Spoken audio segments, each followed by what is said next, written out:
Hello students, welcome you all to my YouTube channel Concept Classes. Get ready for another amazing session on Dimension Analysis Part 3. So, in the Dimension Analysis Part 2, I have completed first application of dimension analysis, which is to check the correctness of a given equation. So, in the previous video, I have discussed about how to find the dimensions of some physical quantity, and I have also discussed the first application of dimension analysis, which is to check whether the given mathematical formula or equation is dimensionally consistent.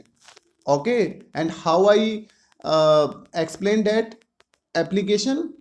What you have to do, like for example, you have given a mathematical formula, you have given a equation, you have to put the dimension on the left hand side and on the right hand side separately, and that dimension should be same on both the side. So if in a mathematical equation the dimension is same on both the side, then the equation is said to be dimensionally consistent.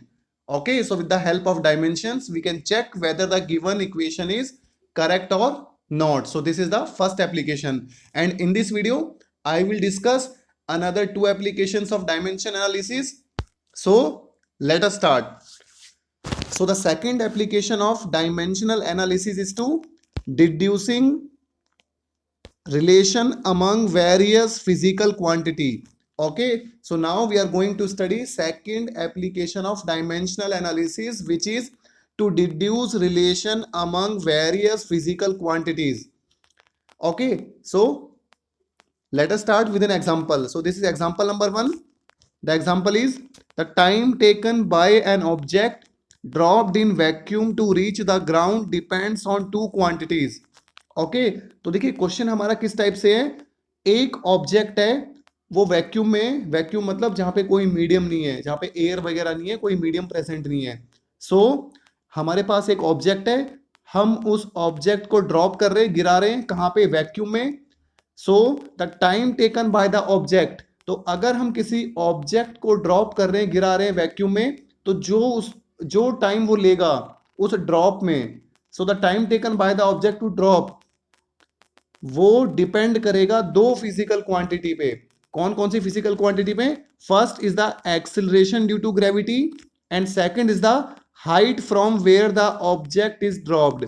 Okay, so vacuum में हम क्या कर रहे हैं, एक object को गिरा रहे हैं, तो जो टाइम लगेगा उस ऑब्जेक्ट को नीचे पहुंचने में, वो दो क्वांटिटीज पे डिपेंड करेगा. One is the acceleration due to gravity, and second is the height from where the object is dropped.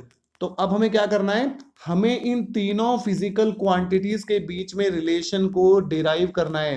We have to deduce the relation among these three physical quantity. Okay, so with the help of dimension we can deduce the relation among physical quantities. लेकिन एक important चीज आपको ध्यान रखना है, we can only deduce the relation among three quantities. We can deduce up to only three quantities. आप तीन से ज्यादा क्वांटिटीज के लिए रिलेशन डिराइव नहीं कर पाओगे. ठीक है, तो पहले इस क्वेश्चन को करते हैं, फिर मैं कुछ और चीज डिस्कस करूंगा आपसे. Let us start. देखिए हमारा क्वेश्चन क्या था. So we have the question कि एक ऑब्जेक्ट को हम वैक्यूम में ड्रॉप कर रहे हैं, और उसको जो टाइम लगेगा टी, वो टी टाइम दो फिजिकल क्वांटिटी पे डिपेंड कर रहा है. एक तो प्रपोर्शनल मतलब डिपेंडेंस है, एक तो एक्सेलरेशन ड्यू टू ग्रेविटी पे डिपेंड कर रहा है, और एक हाइट पे डिपेंड कर रहा है. अब देखिए हमें तो पता नहीं है कि जो टाइम पीरियड है ये ग्रेविटी पे कैसे डिपेंड कर रहा है. ये ग्रेविटी के इनवर्सली प्रोपोर्शनल है, डायरेक्टली प्रोपोर्शनल है, या स्क्वायर में डिपेंडेंस है, या अंडर रूट में डिपेंडेंस है. तो हमें पता नहीं है कि जो टाइम लग रहा है उस बॉल को वैक्यूम में ड्रॉप होने के लिए, वो ग्रेविटी और हाइट पे किस तरीके से डिपेंड कर रहा है. सो क्योंकि हमें पता नहीं है, तो हम मान लेते हैं जो टाइम है वो प्रोपोर्शनल है जी की पावर एक्स के एंड एच की पावर वाई के. अब ये एक्स और वाई हमने क्यों माना है? Because we don't know how time depends upon gravity and height. जो टाइम है वो ग्रेविटी और हाइट पे कैसे डिपेंड कर रहा है, कितनी पावर पे डिपेंड कर रहा है वो हमें पता नहीं है, वो ही हम यहाँ पे डिड्यूस करने जा रहे हैं। ओके, मतलब जो भी आप फॉर्मूलाज यूज करते हो, फॉर एग्जांपल मैं एक छोटा सा एग्जांपल देता हूं आपको। आपको पता है न्यूटन्स का सेकंड लॉ ऑफ मोशन क्या बोलता है, force equal to mass into acceleration. यहाँ पे मास की पावर भी 1 है, एक्सेलरेशन की पावर भी 1 है। सो इसका मतलब जो फोर्स होगा वो दो क्वांटिटीज पे डिपेंड कर रहा है, दो फिजिकल क्वांटिटीज पे, one is the mass, other is the acceleration. और कैसी डिपेंडेंस है, लीनियर डिपेंडेंस है, मतलब यहाँ पे मास की पावर 1 है और एक्सेलरेशन की पावर भी 1 है। तो यहां भी हम क्या करेंगे, हमें ये इक्वेशन हमें यहाँ पे टाइम का रिलेशन यहाँ पे हमें डिड्यूस करना है, हमें डिराइव करना है कि जो टाइम है वो ग्रेविटी और हाइट पे कैसे डिपेंड कर रहा है, क्या फॉर्मूला हमारा निकल के आएगा। okay, this is what we have to do, we have to deduce the relation between these three quantities, one is the time, other is the gravity and height. So how time depends upon gravity and height if we drop a object from a certain height। ठीक है, चलिए अब देखिए, आपको पता है जब भी प्रोपोर्शनलिटी साइन हटता है, प्रोपोर्शनलिटी तो हमें ये बताता है कि अगर ये क्वांटिटी बढ़ेगी तो ये क्वांटिटी बढ़ेगी, तो जब भी प्रोपोर्शनलिटी साइन हटता है तो हमेशा एक कांस्टेंट आता है। आपको पता है 10th क्लास में आपने पढ़ा होगा ओम्स लॉ में, है ना, आपने पढ़ा है ना, V is proportional to I होता है, और जब भी प्रोपोर्शनलिटी साइन होता है कांस्टेंट आता है, जैसे यहाँ पे V equal to R I आता है, where R is the resistance. So इसी तरीके से यहाँ पे जो टाइम है वो प्रोपोर्शनल है G की पावर तो X के और H की पावर Y के। अब प्रोपोर्शनलिटी साइन हटेगा तो कांस्टेंट आएगा, उस कांस्टेंट का नाम हमने यहाँ पे A रख दिया है, और G की पावर X पे डिपेंड कर रहा है और H की पावर Y पे। ठीक है, तो देखिए जो भी क्वेश्चन होगा जहां पे आपको रिलेशन को डिड्यूस करना है, स्टार्टिंग आपको क्या करनी पड़ेगी, तो जो भी फिजिकल क्वांटिटी दूसरी क्वांटिटीज पे डिपेंड कर रही है, आप उसमें उनकी पावर कुछ मान लोगे। So for example in this question जो टाइम है वो डिपेंड कर रहा है जी पे और एच पे, और हमें नहीं पता किस टाइप की डिपेंडेंस है, तो हमने जी की पावर ए मान ली, एच की पावर वाई मान ली। ओके, मान के चलिए अगर एक तीसरी क्वांटिटी भी होती, ठीक है, जो टाइम है वो पोजीशन पे भी डिपेंड करता, जैसे यहाँ पे हाइट पे डिपेंड कर रहा है, हाइट इज अ पोजीशन। और अगर मान के चलिए जो टाइम है, जो हमारा टाइम है वो वेलोसिटी पे भी डिपेंड करता, तो आप v की पावर क्या मान लेते, z मान लेते। समझ आ रहा है आपको, तो जिस भी क्वांटिटी पे डिपेंड कर रहा है आप उसकी कुछ पावर अज्यूम करके स्टार्ट करोगे, और हमें इन्हीं पावर्स को निकालना है। We have to find what will be the value of x and y in this particular question, क्योंकि once if we know the value of x and y, then we will know how is the dependence of time on these quantities. So our motto is to find x and y but with the help of dimension, because this is the application of dimension। okay, चलिए आगे बढ़ते हैं। अब देखिए अब हमें क्या काम करना है यहाँ पे, अब कुछ नहीं है, लेफ्ट हैंड साइड और राइट हैंड साइड दोनों तरफ हमें डायमेंशंस को पुट करना है। फॉर एग्जांपल यहाँ पे टाइम है तो टाइम की डायमेंशन क्या होती है, टी होती है ना, लेकिन मैंने आपको बताया है कि हमेशा हम डायमेंशन 3 फंडामेंटल क्वांटिटीज की टर्म्स में लिखना प्रेफर करते हैं। यहाँ पे मास और लेंथ है नहीं, लेकिन तब भी हम क्या करेंगे, हम लिखेंगे एम की 0 डायमेंशन, बिकॉज यहाँ पे तो ओनली टाइम की डायमेंशन है, लेंथ की 0 डायमेंशन एंड टाइम की 1 डायमेंशन, बिकॉज ऊपर ओनली टाइम दिया हुआ है। उसके बाद ए हमारे यहाँ पे कांस्टेंट है, कांस्टेंट हैज नो डायमेंशन, तो ए की कोई डायमेंशन नहीं होती तो उसको लिखेंगे नहीं हम। Then we have acceleration due to gravity, तो ये क्या है हमारा एक्सेलरेशन है, एक्सेलरेशन की डायमेंशन क्या होती है, एल टी माइनस 2 होती है, तो एल टी माइनस 2 की पावर एक्स आ जाएगा। Then we have H, H हमारा किसको दिखाता है, हाइट को दिखाता है, हाइट मतलब लेंथ को दिखाता है, तो यहाँ पे ओनली क्या आ जाएगा, लेंथ आ जाएगी एल, और एल की पावर कितनी हो जाएगी आपकी यहाँ पे, वाई हो जाएगी। समझ आया, ठीक है। So what we have done, we have write the dimensions on both the side, okay, but remember one thing, a constant has no dimension because it is constant, it has no dimension। चलिए तो अब आप देखिए यहाँ पे, सो time की dimension क्या हो गई, मास 0 डायमेंशन, लेंथ की 0, टाइम की 1 हो गई। उसके बाद g क्या होता है, एक्सेलरेशन ड्यू टू ग्रेविटी, उसकी डायमेंशन क्या हो गई, एल टी माइनस 2 हो गई। देन हाइट की डायमेंशन क्या होगी, height is a type of length, तो मास की 0 डायमेंशन लेकिन लेंथ की 1 डायमेंशन, और पावर दोनों की चली रही है एक्स और वाई।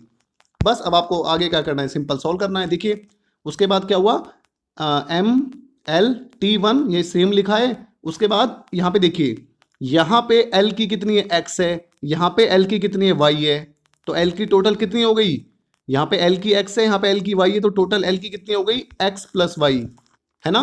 और एम की यहाँ पे कितनी है, 0, और यहाँ है ही नहीं, तो m की तो टोटल 0 ही हो गई, l की x प्लस वाई हो गई, और टाइम की अभी मैं आपको बताता हूं, देखिए।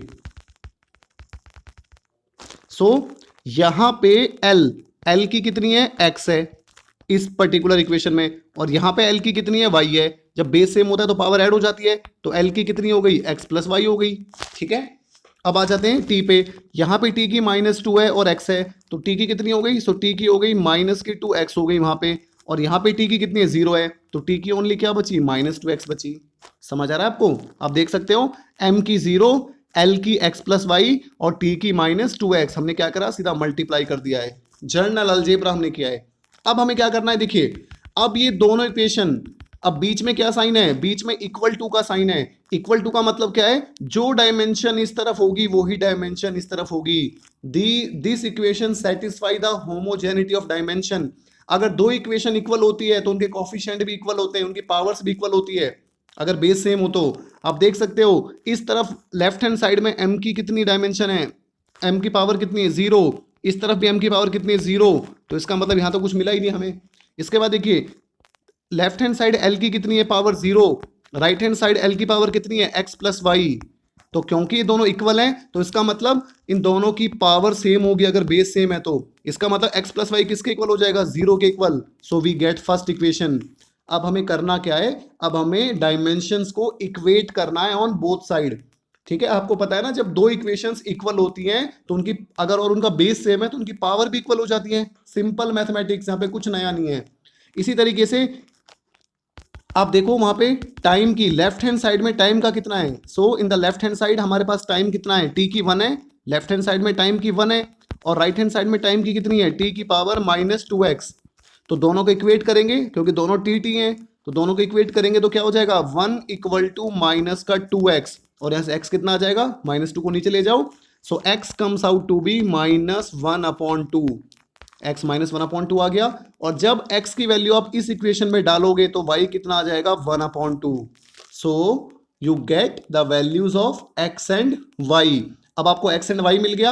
अब आपको क्या करना है, जो इक्वेशन 1 है उसमें आपको x और y की वैल्यू को डालना है। So what you get, t equal to a√h/g। तो आपको क्या मिल जाएगा, time equal to a some constant √h/g। तो आपको टाइम का डिपेंडेंस मिल गया हाइट और ग्रेविटी पे। So you know how time depends upon height and gravity if you drop some object in vacuum. समझ आया? So with the help of dimension हम किसी भी फॉर्मूले को डिराइव कर सकते हैं। करना क्या है स्टार्टिंग में, आपको डिपेंडेंस, तो जो फिजिकल क्वांटिटी जिन दूसरी क्वांटिटी पे डिपेंड कर रही है उसको आपको इक्वल लेके चलना है, उनकी कुछ पावर को अज्यूम करना है, फिर दोनों तरफ डायमेंशन को पुट करना है, और फिर डायमेंशंस को आपको इक्वेट करना है। दोनों तरफ मास की डायमेंशन को इक्वेट कर दो, लेंथ की डायमेंशन को दोनों साइड इक्वेट कर दो, और टाइम की डायमेंशन को आप दोनों साइड इक्वेट कर दो, you will get your x and y और वट एवर यू अज्यूम। समझ आया? तो यहाँ पे टाइम की डिपेंडेंस आ गई। कैसे आ गई, आपका एक्स और वाई निकल गया। चलिए आगे बढ़ते हैं, एक और छोटा सा एग्जाम्पल लेके समझते हैं। ये मैंने आपको भी समझाया था, the force applied on a body depends upon two quantities. तो देखिए एक बॉडी पे जो फोर्स लग रहा है वो दो क्वांटिटी पे डिपेंड कर रहा है, एक तो बॉडी के मास पे और एक acceleration of the body, body के एक्सेलेरेशन पे। Find the relation of force on this quantity. ये आपको पता है, this is Newton second law of motion, and according to Newton second law of motion force equal to mass into acceleration, F equal to m में। लेकिन अब हम इसको derive करेंगे with the help of dimension, so that's why it is called the application of dimension. Okay, so we are now going to derive the formula for force. चलिए तो देखिए starting कहां से करेंगे, बिल्कुल वहां से जो फोर्स है वो किन दो क्वांटिटी पे डिपेंड कर रहा है। एक तो फोर्स डिपेंड कर रहा है किस पे, मास पे, तो m की पावर आप कुछ भी a मान लो या x मान लो, whatever it's your choice. Mass पे डिपेंड कर रहा है, और एक्सेलेरेशन पे डिपेंड कर रहा है, तो एक्सेलेरेशन की b मान लो या x और y मान लो, इट्स योर चॉइस, कुछ भी आप मान सकते हो। ठीक है, अब प्रोपोर्शनलिटी साइन हटेगा तो कांस्टेंट आएगा, यहाँ पे कांस्टेंट हमने k नाम दे दिया, सो k इंटू m की a और a की b। वैसे यहाँ पे x और y को मानना अच्छा रहेगा क्योंकि यहाँ पे ऑलरेडी a है, यहाँ भी a हो गया, लेकिन कोई बात नहीं, आप समझ गए, आप x और y भी मान सकते हो, लेकिन मैंने यहाँ पे पावर्स को a और b अज्यूम किया है। ठीक है, चलिए ऐसे करते हैं अब हम। तो अब आपको करना क्या है, फोर्स की डायमेंशन पुट करनी है। फोर्स की डायमेंशन क्या होती है, mlt-2, सबको पता है ना। इसी तरीके से k इज ए कांस्टेंट, इसकी कोई डायमेंशन नहीं होती। मास की डायमेंशन क्या होगी, मास की डायमेंशन ओनली m होगी। ठीक है, सो मास की डायमेंशन क्या होगी, मास की ओनली m होगी, क्योंकि यहाँ पे ओनली मास है तो लेंथ की 0 हो जाएगी, टाइम की 0 हो जाएगी। देन यहाँ पे एक्सेलेरेशन है, एक्सेलेरेशन की क्या होती है, LT-2 होती है। समझ आ रहा है, ठीक है। और यहाँ पे इसकी पावर क्या आ जाएगी, इसकी पावर a आ जाएगी और इसकी पावर यहाँ पे b आ जाएगी, जो मैंने गलती से लगाया नहीं है। समझ आ रहा है आपको, यहाँ पे मैंने फोर्स की डायमेंशन को पुट कर दिया। देन कांस्टेंट की कोई डायमेंशन नहीं होती, मास की डायमेंशन m होती है, L0 T0 हो गया, और एक्सेलेरेशन की डायमेंशन LT-2 होती है, और पावर a और b है। अब कुछ नहीं करना। देन अगेन हमारे पास क्या है, MLT-2 आ गया। अब मास की यहाँ पे a है और यहाँ पे 0 है, तो मास की तो a ही आ गया। अब आ जाओ, लेंथ की यहाँ पे 0 है, यहाँ पे b है तो L की b आ गया। टाइम की यहाँ पे 0 है, यहाँ पे -2b है तो टाइम की -2b आ गया। समझ आया। तो देखिए, एक तरफ है आपके पास MLT-2 एक तरफ, और दूसरी तरफ क्या है आपके पास, m की तो a है, L की आपके पास b है, और t की आपके पास -2b है। समझ आ रहा है। इक्वेट करो, अब यहाँ पे m को, यहाँ भी m है, यहाँ भी m है, यहाँ पे m की कितनी है, 1 है, तो इक्वेट करोगे तो a कितना आ जाएगा, 1 आ जाएगा। यहाँ पे L की b है, यहाँ पे L की 1 है, तो इक्वेट करोगे b कितना आ जाएगा, 1 आ जाएगा। यहाँ पे t की -2b है, यहाँ पे t की -2 है, तो माइनस से माइनस कट गया, तो कट के b कितना आ गया, 1 आ गया। तो आपका a भी 1 आ गया, आपका b भी 1 आ गया। So you get a and b। अब वैल्यू पुट कर दो। सो F इक्वल टू के, m की पावर a था 1 आ गया, a की पावर b था वो भी 1 आ गया, तो क्या मिल गया, F इक्वल टू m में। अब आप एक चीज सोचोगे, मैंने यहाँ पे कांस्टेंट की वैल्यू को 1 डाल दिया। देखिए, ये डायमेंशन की लिमिटेशन होती है कि हम कांस्टेंट की वैल्यू को पता नहीं लगा सकते। This is one of the limitation of the dimensional analysis. This is the limitation of this particular application. इस एप्लीकेशन से हम क्वांटिटीज का रिलेशन तो ड्राइव कर सकते हैं, but we can not find the value of constant. Constant की value हमें अपने आप रखनी होती है, हम निकाल नहीं सकते हैं। This is the one of the limitation, ये कमी है इस डायमेंशन एप्लीकेशन की, ठीक है। पिछले क्वेश्चन, पिछला जो मैंने अभी एग्जांपल दिया था, उसमें भी हम कांस्टेंट को नहीं पता लगा पाए थे, और इसमें भी हम कांस्टेंट का पता नहीं लगा पाए हैं। लेकिन मैंने यहाँ पे अज्यूम कर लिया कि k की वैल्यू हम 1 लेके चलते हैं, कांस्टेंट को हम 1 लेके चलते हैं, तो हमारा F इक्वल टू m में आ जाएगा। लेकिन ये एक इसकी लिमिटेशन है कि हम कांस्टेंट की वैल्यू को पता नहीं लगा सकते। ओके, चलिए आगे बढ़ते हैं। अब हम थर्ड एप्लीकेशन पढ़ेंगे डायमेंशन की, that is conversion of unit. Unit को कन्वर्ट कर सकते हैं हम, एक सिस्टम ऑफ यूनिट से दूसरी सिस्टम ऑफ यूनिट में हम जा सकते हैं with the help of dimension. So देखिए, मैंने लिख रखा है, with the help of dimension we can convert one system of unit to another system of unit. और इसके लिए हम किसका यूज करेंगे, for this we use n multiply by u equal to constant, और we can say n1 u1 equal to n2 u2। अब ये आपको कुछ समझ ही नहीं आया मैं क्या बोल गया है ना, nu क्या होता है, अभी कांस्टेंट क्यों होता है, चलो इसी को मैं आपको समझाता हूँ। देखिए, मैंने लिखा है वहां पे nu equal to constant, I have written this, है ना, nu कॉन्स्टेंट होता है। अब इसका मतलब क्या होता है, यहां पे जो n है, ये n किसको बताता है, न्यूमेरिकल वैल्यू को। So this n tells about numerical value, तो ये तो हमारा न्यूमेरिकल वैल्यू बताता है। और u हमारा क्या बताता है, सिस्टम ऑफ यूनिट, यूनिट के बारे में बताता है, हम किस यूनिट में लेके चल रहे हैं, ठीक है। एक एग्जाम्पल से मैं आपको समझाना चाहूंगा। देखिए, so let us take an example, क्योंकि एग्जाम्पल चीजों को अच्छे से एक्सप्लेन कर देता है। सो मान के चलिए मेरे पास एक पेंसिल है, सो आई हैव अ पेंसिल, ये मेरे पास एक पेंसिल है, ठीक है। अब इस पेंसिल की जो लेंथ है, जो लंबाई है, वो 10 सेंटीमीटर है। So this pencil has a length of 10 centimetre, 10 centimetre है, 10 सेंटीमीटर हो गई। अब आप एक बात बताइए, मैं बोल सकता हूं इस पेंसिल की लेंथ 10 सेंटीमीटर है, मैं ऐसा भी बोल सकता हूं इस पेंसिल की लेंथ 0.01, सॉरी एक मिनट, 0.10 मीटर बोल सकता हूं, और मैं बोल सकता हूं कि इस पेंसिल की लेंथ 100 mm है। अब एक चीज समझना, बहुत इंपॉर्टेंट चीज मैं आपको बताने जा रहा हूं। देखिए, मैंने बोला I have a pencil and the length of this pencil is 10 centimetre, तो इस पेंसिल की लेंथ 10 सेंटीमीटर है। लेकिन मैं ये भी तो बोल सकता हूं कि इस पेंसिल की लेंथ 0.1 मीटर है, मैं बोल सकता हूं। और मैं ये भी बोल सकता हूं कि इस पेंसिल की लेंथ 100 mm है, because all these three quantities represent the same thing. 10 centimetre या 0.10 मीटर या 100 मिलीमीटर तीनों बराबर होते हैं, लेकिन डिफरेंस किसका आ गया, बस सिस्टम ऑफ यूनिट का। ये हमारी सब ये हमारी बड़ी यूनिट होती है, ये उससे छोटी यूनिट होती है, और ये सबसे छोटी यूनिट होती है। आपको समझ आया? This is what I am going to say कि this is called system of unit. मतलब एक यूनिट से दूसरे यूनिट में आप चले जाओ, लेकिन आपकी क्वांटिटी सेम रहेंगी, मतलब वैल्यू सेम रहेंगी, लेकिन बस हमने यूनिट को चेंज कर दिया। चलिए इसको मैं ढंग से एक्सप्लेन करता हूं आपको, इसी एग्जांपल को लेके मैं आपको एक्सप्लेन करता हूं। सबसे पहले हमारे पास क्या था, पेंसिल 10 सेंटीमीटर। अब ये जो 10 है ये किसको बता रही है, न्यूमेरिकल वैल्यू बता रही है, और ये सेंटीमीटर किसको बता रही है, यूनिट को बता रही है। ठीक है, स्टार्टिंग में 10 सेंटीमीटर है तो n1 न्यूमेरिकल वैल्यू हो गई, u1 इसकी यूनिट हो गई। उसके बाद मैंने आपको बोला है, एक मैंने आपको 100 mm भी बोला था ना।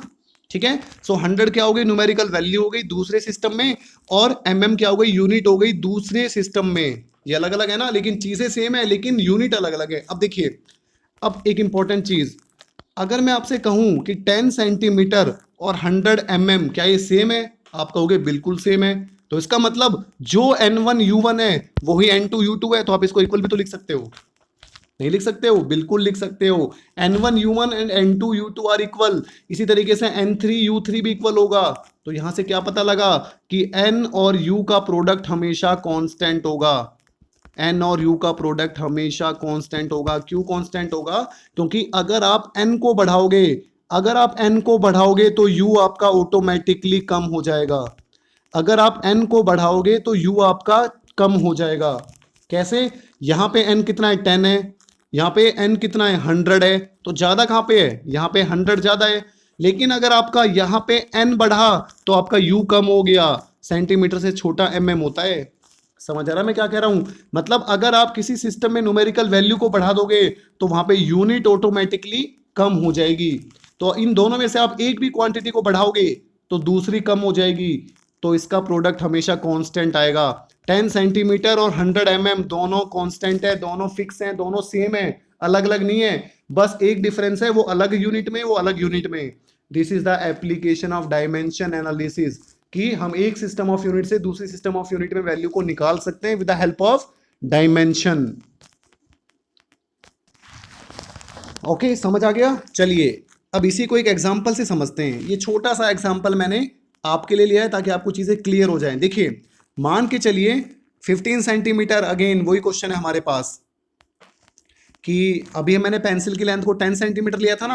अब मैं मान के चलता हूं कि मेरे पास एक पेंसिल है जिसकी लेंथ है 15 सेंटीमीटर, और मुझे उसको मीटर में कन्वर्ट करना है। ये तो आप ऐसे भी कर दोगे, आप कहोगे इसमें तो डायमेंशन का क्या यूज है। नहीं, यहाँ पे कोई डायमेंशन का यूज नहीं है, बट इस एप्लीकेशन को समझाने के लिए मैं आपको एक एग्जांपल लेके चल रहा हूं। देखिए, फर्स्ट सिस्टम में हमारा n1 is the numerical value in first system. तो पहले सिस्टम में वैल्यू कितनी है, 15 सेंटीमीटर। ये तो पहला सिस्टम हो गया।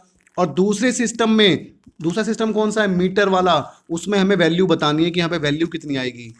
First system is 15 centimetre. Second system is जहां पे हमारी यूनिट तो मीटर है, लेकिन वैल्यू क्या होगी हमें वो बतानी है। सो n1 is the numerical value. First system में न्यूमेरिकल वैल्यू कितनी है, 15 है। देखो ना, 15 सेंटीमीटर। सो 15 क्या हो गई, न्यूमेरिकल वैल्यू हो गई, सेंटीमीटर क्या हो गई, यूनिट हो गई। तो n1 हो गया 15, u1 मतलब यूनिट हो गया सेंटीमीटर। n2 हमें निकालना है, सो n2 तो हमें यहाँ पे निकालना है, और u2 क्या हो गया, मीटर हो गया। इक्वेशन कौन सी लगानी है, मैंने आपको अभी बताया था।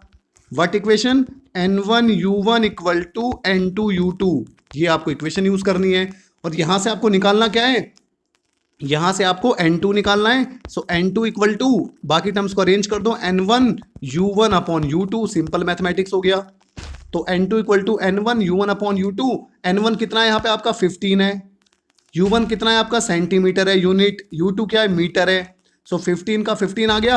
अब देखिए, ऊपर सेंटीमीटर है, सो आपके पास यहां पे देखिए, तो ये आपका आ गया 15 सेंटीमीटर अपॉन मीटर। अगर अब हमें इन दोनों को कैंसिल करना है तो किसी भी एक क्वांटिटी को दूसरे के टर्म्स में चेंज करना होगा। तो अब हम क्या करेंगे, 15 ऊपर सेंटीमीटर को सेंटीमीटर रहने दो, नीचे मीटर है। 1 metre equal to how much centimetre, 100 centimetre, सबको पता है। सेंटीमीटर से सेंटीमीटर कैंसिल हो गया, तो 15 अपॉन 100 आ गया, और 15 को 100 से डिवाइड करोगे तो 0.15 आएगा। So what we get, so metre वाले यूनिट सिस्टम में हमारी जो न्यूमेरिकल वैल्यू निकल के आई है वो कितनी आ गई, we get N2 equal to 0.15 meter. So this is the numerical value in second system of unit. समझ आया? सो डायमेंशन में भी हमें यही करना है. हम एक सिस्टम से दूसरे सिस्टम में जा सकते हैं with the help of dimension. चलिए अब हम डायमेंशन की एप्लीकेशन पढ़ते हैं. पहला क्वेश्चन है convert 1 newton. So convert 1 newton into dyne. एक न्यूटन को हमें डाइन में कन्वर्ट करना है. अब आप सोचोगे न्यूटन और डाइन क्या होते हैं? देखिए जो न्यूटन होता है, न्यूटन, सो हमारा जो न्यूटन होता है, न्यूटन, ये हमारे फोर्स की एसआई यूनिट होता है. एसआई यूनिट क्या होता है? SI unit. और या फिर आप बोल सकते हो ये एमकेएस यूनिट होता है. Okay, Newton is the SI unit of force. Force को हम किस में मेजर करते हैं? न्यूटन में मेजर करते हैं. It is called the SI unit of force. और you can say SI unit हमारी एमकेएस सिस्टम भी होती है. एमकेएस मतलब जहां पे मास को केजी में, मीटर को लेंथ में, और के फॉर किलोग्राम, और टाइम को सेकंड में. समझ आ रहा है? जहां पे एमके सिस्टम क्या होता है? के मतलब यहां पे केजी हो गया, और एस मतलब यहां पे सेकंड हो गया एक हमारी, और एम यहां पे मीटर हो गया, मीटर. सो एमके सिस्टम मतलब मीटर किलोग्राम सेकंड. जहां पे मास, जहां पे लेंथ को मीटर में हम मेजर करते हैं, मास को केजी में मेजर करते हैं, और टाइम को सेकंड में. उस सिस्टम को हम एमकेएस सिस्टम बोलते हैं. समझ आ गया? मैं पहले भी बता चुका हूं इसके बारे में. MKS system is metre kilogram second system, या फिर एसआई सिस्टम बोल सकते हो.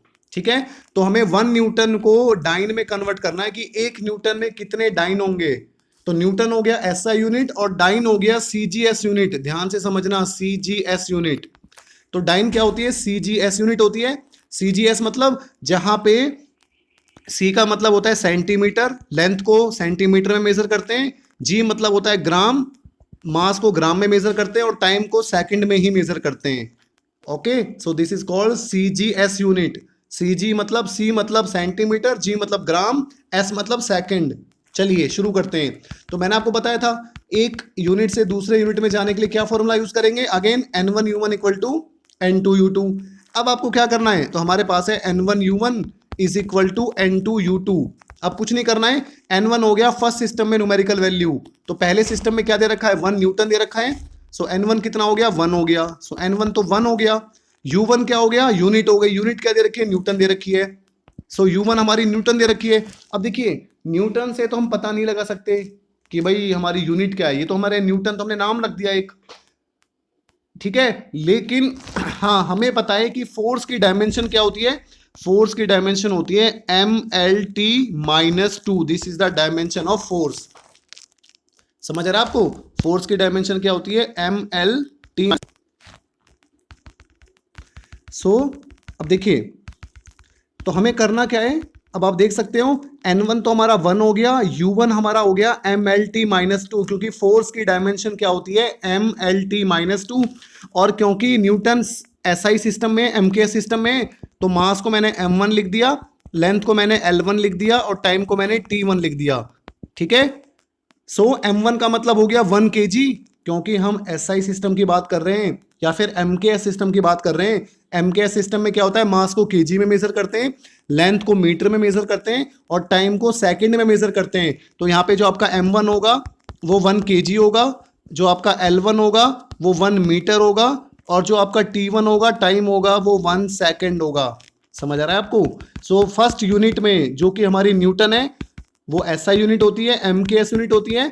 तो उसमें हम जो लिखेंगे वो क्या लिखेंगे? M1 L1 T1 की -2, क्योंकि फोर्स की डायमेंशन ये होती है, और डायमेंशन से हम यूनिट निकालते हैं. ठीक है? अब आते हैं सेकंड सिस्टम में. अब हमें N2 तो पता नहीं है कि भाई डाइन वाले सिस्टम में न्यूमेरिकल वैल्यू कितनी होगी, लेकिन हाँ हमें U2 पता है. U2 कैसे पता है? अगेन हमारे पास फोर्स की डायमेंशन क्या होती है? MLT-2. अब डाइन वाले सिस्टम के लिए हमने नाम क्या रख दिया? M2 रख दिया, L2 रख दिया, और T2 रख दिया.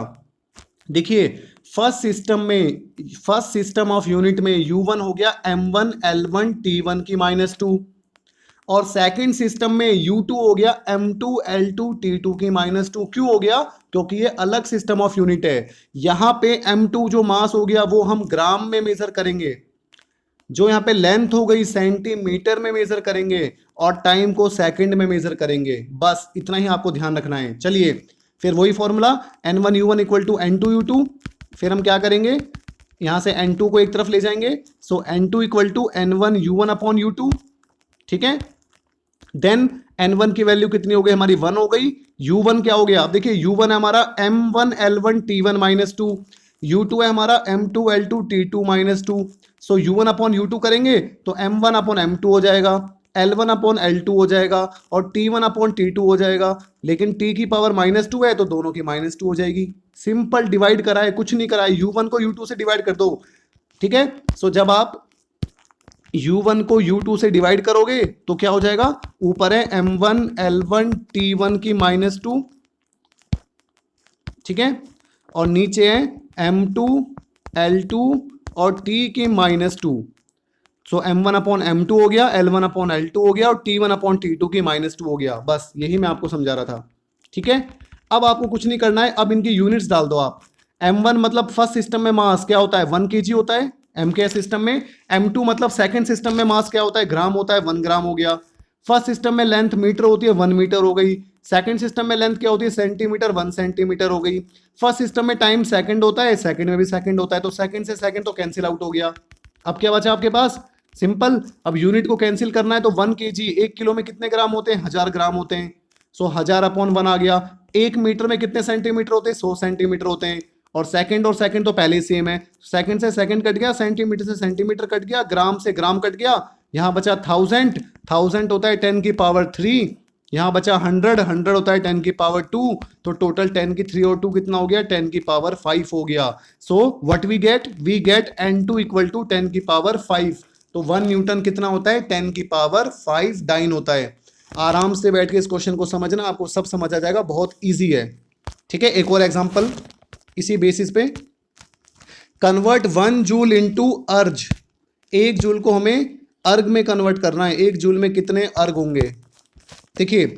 सो अगेन जो जूल होती है, सो जो हमारी जूल होती है वो हमारी MKS सिस्टम होता है जूल, और जो हमारी अर्ग होती है, अर्ज बोल सकते हो, अर्ग बोल सकते हो, ये हमारी CGS सिस्टम होती है, CGS सिस्टम। तो हमें जूल से अर्ग में जाना है, मतलब MKS से CGS सिस्टम में जाना है, ठीक है। सो करना क्या है, अब 1 जूल है तो N1 न्यूमेरिकल वैल्यू कितनी हो गई, 1 हो गई, है ना। उसके बाद U1 फर्स्ट सिस्टम में डायमेंशन क्या हो गई, तो आपको वर्क की डायमेंशन, जूल क्या होता है, एनर्जी की मतलब एनर्जी की यूनिट होती है, वर्क की यूनिट होती है। अब डायमेंशन सोचो क्या होती है, मैं आपको निकाल के बता चुका हूं। So the dimension of energy is ML2T-2। तो ML2T-2, लेकिन ये फर्स्ट सिस्टम है तो यहाँ पे M1 हो गया, L1 हो गया, T1 हो गया। और आपको पता है क्योंकि ये SI सिस्टम है, SI सिस्टम में मास लेते केजी में, तो मास 1 kg हो गया, लेंथ 1 मीटर हो गया, टाइम 1 सेकेंड हो गया। अब आ जाते हैं सेकंड सिस्टम में। N2 numerical value we have to find. The unit in second system is again M2L2 T2। लेकिन यहाँ पे एक डिफरेंस है, जो M2 होगा मास होगा, क्योंकि हम CGS सिस्टम की बात कर रहे हैं, तो मास हो जाएगा ग्राम में, लेंथ हो जाएगा सेंटीमीटर में और टाइम हो जाएगा सेकंड में। बस यही डिफरेंस है। आपको क्या करना है, पहले तो डायमेंशन सोचनी है उस फिजिकल क्वांटिटी की। एक बार आपको डायमेंशन पता लग गई तो आप M1L1 T1 फर्स्ट सिस्टम में रिप्रेजेंट कर दो, M2L2 T2 सेकंड में रिप्रेजेंट कर दो, और जो भी उनकी पावर्स हैं। फिर आपको क्या करना है, MK सिस्टम में हमेशा मास केजी में होता है, लेंथ मीटर में होती है, टाइम सेकंड में होता है। CGS सिस्टम में मास सेंटीमीटर में होता है, लेंथ सेंटीमीटर में होती है, मास ग्राम में होता है, टाइम सेकंड में होता है। बस इतना ही आपको करना है and you will get the answer. चलिए आगे बढ़ते हैं, उसी इक्वेशन को यूज करेंगे, N1U1 इक्वल टू N2U2। तो यहां से N2 को एक तरफ ले जाएंगे और इनको अरेंज कर देंगे। N1 इज 1 हमें गिवन है।